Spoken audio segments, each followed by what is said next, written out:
안녕하세요. 단독자TV 단독자입니다. 네, 이번 시간에는 예전에 지금 현대를 규정하는 것은 성과사회라고 할 수 있고 예전의 사회를 규정하는 것은 규율사회라고 부를 수 있는데 이러한 구분을 지어서 과연 규율사회적인 특징이 어떤 특징을 가지고 있고 그리고 성과사회적 특징은 어떤 게 있는지 한번 살펴보고자 합니다. 오늘 같은 경우에는 어떤 철학자를 소개하고 그 생애 그리고 사상 우리에게 시사하는 바를 설명드리기보다 이러한 좀 더 뭔가 우리 삶에 조금이라도 좀 더 와닿아 있는 이러한 부분을 설명드리고자 이렇게 촬영을 하게 되었습니다. 자, 그러면 이제 시작하기에 앞서서 이 내용 같은 경우에는 저의 이제 순수한 저의 아이디어나 생각이 아님을 미리 말씀드리고 제가 예전에 어떤 문제집에서 한번 봤던 것 같은데 이 문제집이 어떤 문제집인지는 기억이 나는데 이 글을 쓰신 분이 어떤 분인지는 제가 기억이 잘 안 나요. 그래서 여러분들께 일단 이 내용이 너무 중요한 것 같아서 제가 설명을 일단 드리고 나중에 한번 어떤 분이 쓰신 건지 그 쓰신 분 저자를 한번 찾아보도록 하겠습니다. 이게 만약 어떤 이 개인적인 뭐라 그래야 돼 수필이라든가 그 작품 책에 나와 있는 내용이라면 그 책도 제가 한번 사서 읽어보도록 하겠습니다. 내용이 너무 괜찮아서 이렇게 말씀을 드리는 겁니다. 자, 그럼 일단 이렇게 미리 말씀을 드리고 시작을 하도록 하겠습니다. 먼저 일단 이 규율사회를 규정짓는 것에 있어서 주요 기관들이 나와요.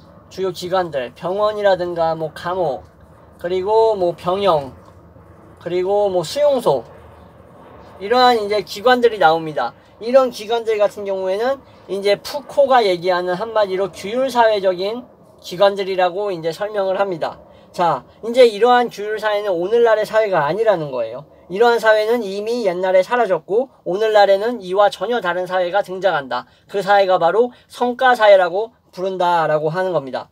자, 그러면 이러한 성과사회의 특징에서는 어떤 기관들이 있냐? 주로 뭐 클럽이라든가 뭐 오피스, 네, 그리고 또 뭐가 있을까?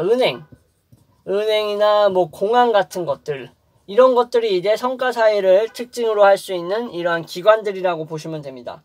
예, 쇼핑몰도 있겠네요. 쇼핑몰. 네, 이러한 기관들의 특징보다도 이러한 기관들의 특징을 구분 지어서 무엇을 말하고자 하느냐가 더 중요한데 한마디로 말해서 이 규율사회에서 성과사회로 이렇게 변모하는 이러한 과정을 거쳤다라는 거예요. 자, 그래서 주민들 같은 경우에도 구성원들, 그 사회의 구성원이 주민이겠죠. 그 주민들 같은 경우에도 예전에는 한마디로 그냥 복종적인 주체였는데 오늘날에는 뭐냐면은 성과주체라는 거예요. 성과주체. 그러니까 성과주체라는 것은 한마디로 자기 자신을 관리하고 경영하고 이러한 뭔가 기업가적인 주체라는 거죠. 근데 옛날에 규율사회 같은 경우에는 어떠한 제도라는 거나 법, 이러한 틀 같은 거에 일종의 복종하거나 그것에 따르기만 하는 일종의 수동적인 그러한 주체였다라는 그러한 것을 설명드리고자 하는 겁니다. 자, 그러면 이 규율사회의 특징 중에서 하나가 정상적인 것과 비정상적인 것을 나누려고 한다라는 거예요. 자, 그러니까 한마디로 뭐 노멀한 것과 뭐 앱노멀한 것을 이렇게 분류하려고 한다라는 거예요. 그래서 마치 그러한 소수 집단이라든가 특수한 집단들을 나고자라든가 일종의 뭐 정신병자, 범죄자 취급하는 약간 이러한 식의 사고를 가지고 있었다라는 겁니다. 그 당시에 이 규율 사회가. 네, 이러한 것들은 바로 이 미셀 푸코가 얘기하는 이러한 권력이나 그러한 이데올로기적인 측면이 많이 들어가 있는 거죠. 그래서 이제 푸코를 많이 알고 계시는 분들 같은 경우에는 이런 사회가 상당히 이제 익숙하게 들리실 거예요. 자, 그러면 이러한 권력이라든가 이러한 사회 이데올로기에 대한 푸코의 분석은 이 규율 사회가 성과 사회로 이제 변하면서 일종의 심리적이고 공간적인 이러한 변화가 일어났다는 것을 설명하지 못하는 일종의 한계를 지니고 있다고 이 지은이가 한마디로 이 글의 저자는 설명을 합니다. 자, 그래서 이 총재사회, 이 규율사회가 가지고 있는 특징 중에서 이러한 총재적인 측면이 더 이상 원활하게 어떠한 이렇게 적용되지 않고 있다라는 것을 얘기를 하는 거예요. 자, 그리고 이러한 규율사회가 가지고 있는 특징은 뭐냐면은 한마디로 부정성입니다. 부정성. 부정성이 뭐냐면은 이 규율사회는 사회 구성원들이나 이러한 시스템적으로 뭐뭐 하면 안 된다, 하지 말아야 한다, 이건 해야 한다라는 식으로 일종의 당위라든가 이렇게 의무 그리고 규정을 지어준다라는 거예요. 한마디로. 예를 들어서 조동사로 따지면 뭐 must라든가 뭐 이런 것들을 얘기하는 거죠. 하지만 성과사회 같은 경우에는 뭐가 핵심이냐면은 이러한 부정이나 강제가 아니라 can, 할 수 있다. 뭐 이러한 것들이 중심이 된다라는 거예요. 그래서 성과사회를 규정짓는 특징은 반대로 이러한 긍정성 같은 것들을 얘기를 합니다. 자, 그래서 여기서 이제 중요한 부분이 있는데 뭐냐면은 이러한 성과사회는 이러한 탈규제라는 거예요. 탈규제. 규제에서 벗어나고자 한다라는 거죠. 그래서 예전에 이런 규율사회가 일종의 명령이라든가 법률 같은 거에 의존을 많이 했다라고 하면 성과사회는 뭐에 의존을 많이 하냐면은 뭐 동기라든가 어떤 혁신 같은 것들을 중시한다라는 거예요. 그래서 한마디로 이제 이 푸코식의 이러한 규율사회에서는 부정성이나 일종의 노라는 게 중심이었다고 한다면 이 규율사회에서는 한마디로 이러한 것을 통해서 광인이라든가 자리가 없는데 일단 여기다 쓸게요. 광인이라든가 일종의 범죄자를 낳는다라는 거예요. 범죄자. 이러한 사회가 필연적으로 이러한 도태되는 이러한 광인이나 범죄자를 양산하게 된다라는 거예요. 하지만 이제 성과사회는 그러면은 이러한 광인이나 범죄자를 양산하지 않는가라고 했을 때 뭐 꼭 그렇지만은 않아요. 이게 조금 이제 의아하게 들리실 수가 있는데 반대적인 개념이라고 했으면 분명히 뭔가 또 다른 긍정적인 개념이 규율사회와 반대로 도출되어야 되는 거 아니야 라고 생각하실 수가 있는데 성과사회의 특징 저는 이게 매우 인상 깊었어요. 뭐라고 얘기하냐면은 낙오자와 한마디로 뭐 부적응자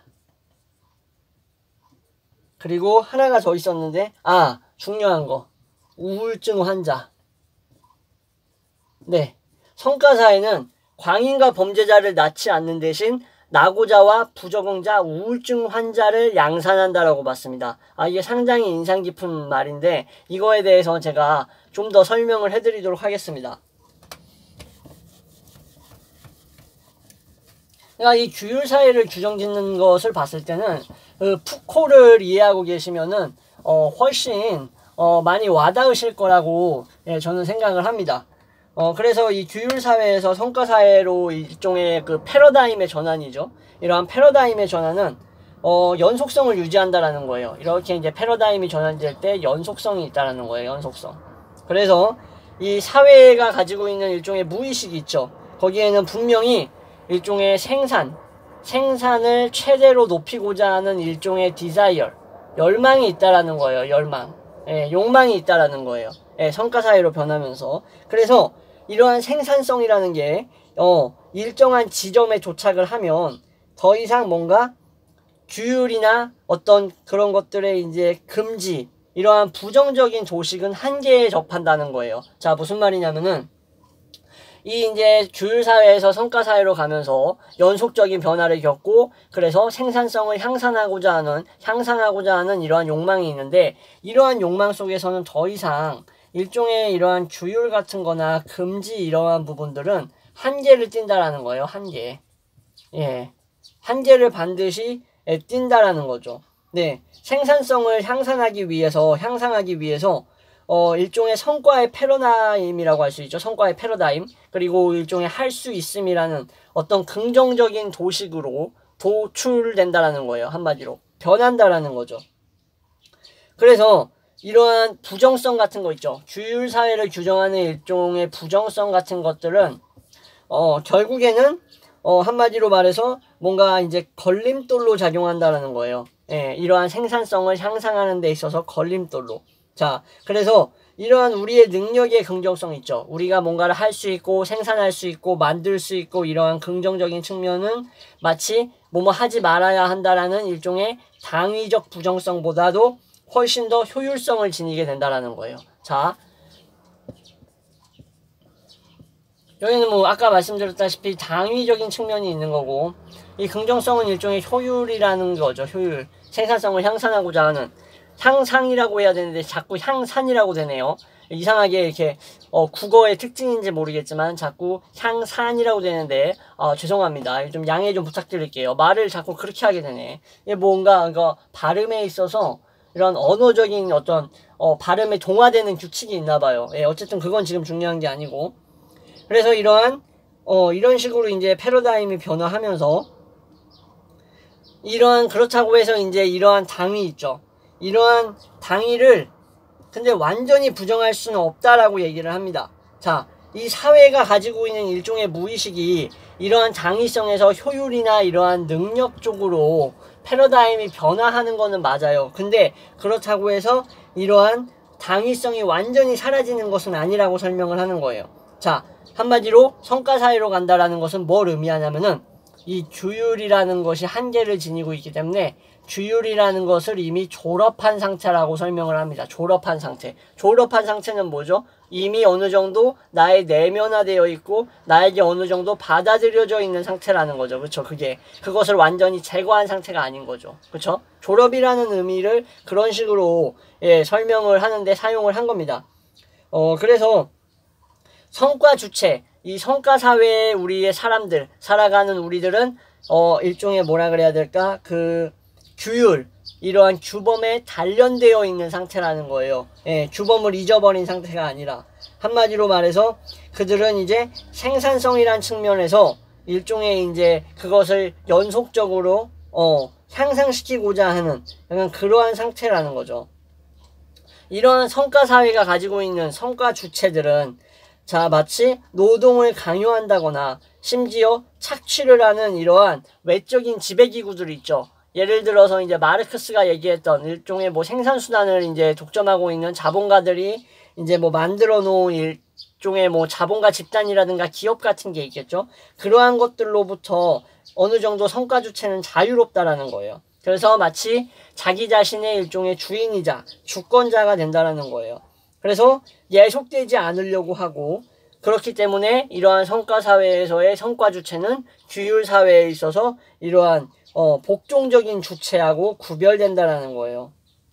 근데 핵심은 뭐냐면은 자, 이러한 성과 주체는 성과를 극대화시키는 게 목적이겠죠. 그렇기 때문에 마치 일종의 자유로운 강제성에 몸을 맡긴다라는 거예요. 자, 그래서 이 자유로운 강제성이라는 말이 중요합니다. 보시면은 이 성과사회의 성과주체는 이 자유로운 강제성이 있는데 이 자유로운 강제성에 자신의 몸을 맡긴다라는 거예요. 자유로운 강제성에 이제 자신의 몸을 맡긴다. 자, 그래서 이러한 것은 뭐를 유발하냐면은 자기 착취로 이어진다는 겁니다. 착취.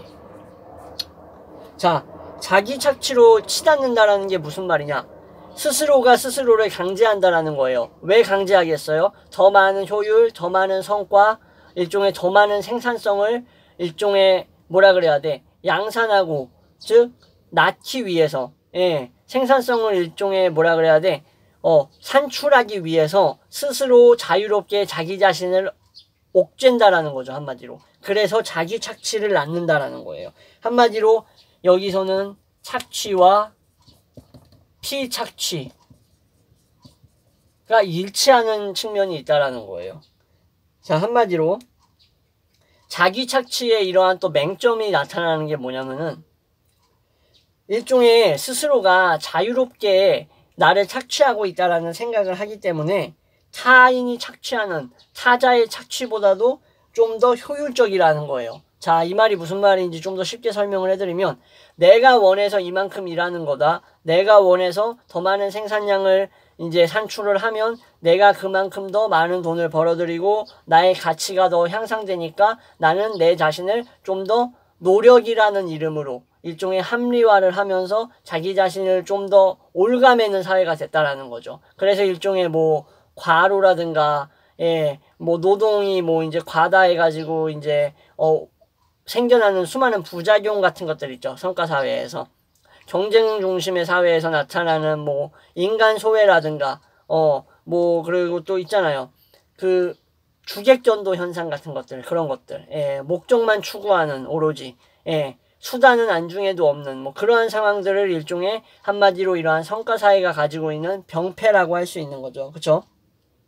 그래서 이러한 상황에, 이러한 사회 같은 경우에는 한마디로 이제 이러한 강제적인 일종의 자유로운 강제성은 또 다른 이름의 폭력을 낳게 된다라고 설명을 하는 거예요. 자, 그래서 성과사회가 가지고 있는 심리적으로 우리가 가지고 있는 이런 우울증 환자가 된다거나 아니면 무기력증 같은 것들은 바로 낙오자가 되는 거잖아요. 일종의 경쟁에서 도태되고 져버리면 이러한 것들은 일종의 심리적인 질병을 나타내고 그러한 심리적인 질병은 바로 이 역설적인 자유 있죠. 자유로운데 강제적인 자유. 이건 참 역설적이잖아요. 예, 성과사회가 가지고 있는 현재의 모습. 이러한 것들이 바로 일종의 역설적 자유가 가지고 있는 병리적 표출이다라고 말을 합니다. 자, 오늘 내용은 좀 어려운 표현을 많이 사용을 했다라고 생각이 드네요. 예, 뭐 제가 사용한 것도 있지만 이 글을 쓴 이제 저자분이 사용을 한 건데 좀 명확하게 전달이 안 됐을 거라는 생각도 좀 듭니다.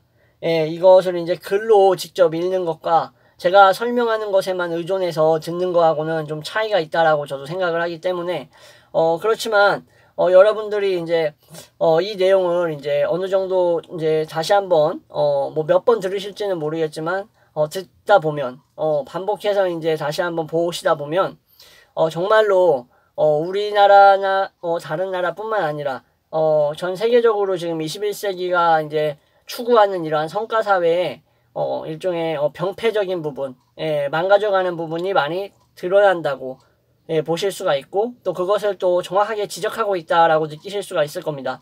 자, 그래서 이러한 차원에서 저는 여러분들께 꼭 설명을 해드리고 싶었고요. 제가 좀 더 이해하기 쉽게 설명을 해드렸어야 하는데 좀 말이 조금 어수선해지지 않았나 싶어서 약간 좀 아쉬운 부분도 있네요. 이번 영상 같은 경우에는. 예, 그리고 또 여담이지만 이제 저희 집 위쪽에 그 비행기가 지나가는 그 길이 있나 봐요. 예, 여러분들도 아시지만 비행기가 그냥 중구난방으로 막 날아다니는 게 아니라 그 정해진 그 항로가 있다라는 거 아시죠? 예, 그 뭐 이렇게 뭐라 그러지? 그 비행기가 지나다니는 그 길, 예, 그 길이 이제 정해져 있잖아요. 그게 바로 저희 집 위를 지나가는 것 같아요. 이 비행기가 지나가는 소리가 자 너무나 자주 들려요. 너무나. 참 안타까운 부분인데 그래서 이제 녹화하는 데 있어서 이런 좀 잡음이나 비행기 소리가 많이 들어간다는 점 예, 그것도 참 양해를 좀 부탁드리겠습니다. 네, 어쨌든 지금까지 이렇게 봐주셔서 감사하고요. 네, 또 다른 컨텐츠로 찾아뵙도록 하겠습니다. 네, 수고하셨습니다.